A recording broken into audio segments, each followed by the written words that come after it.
దేవునికి తెలుసు వాళ్ళు ఎవరో. చాలా మార్లు in mids of many we think that we are nothing, nobody cares for us.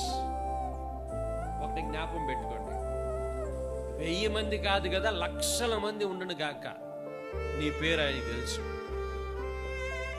నువ్వు ఎవరో ఆయనకి తెలుసు. ఆమేన్. God knows who you are. నువ్వు ఎవరో దేవునికి బాగా తెలుసు. He is not a corporate God, he is a personal God. మన దేవుడు ఎలాంటి వాడంట? Personal, 1-to-1 God. మన దేవుడు ఒక్కరితో సంబంధం కలిగినటువంటి దేవుడు. You can have this great god in your heart. ఒక్కరితో సంబంధం కలిగినటువంటి god knows who they are.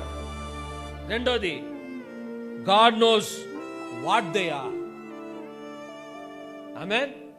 దేవునికి తెలుసు వాళ్ళు ఎవరో, దేవునికి తెలుసు వాళ్ళు ఏమై ఉన్నారో, వారి బాధ తెలుసు, వాళ్ళకున్నటువంటి ఇరుకులో ఉన్నటువంటి స్థితి తెలుసు, అవమానం తెలుసు, వాళ్ళ కుటుంబ పరిస్థితిని బాగా అర్థం చేసుకున్నటువంటి దేవుడు. And thirdly, God knows what their needs are. ఆమేన్. వాళ్ళ అవసరతలను కూడా ఎరిగినటువంటి దేవుడు.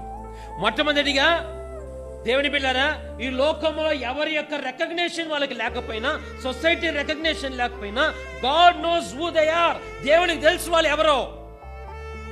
రెండవది, దేవునికి తెలుసు వాట్ దే ఆర్, వాళ్ళు ఎలాంటి వారో దేవునికి తెలుసు. మూడవది, దేవునికి తెలుసు వాళ్ళ అవసరతలు ఏంటో. ఆమె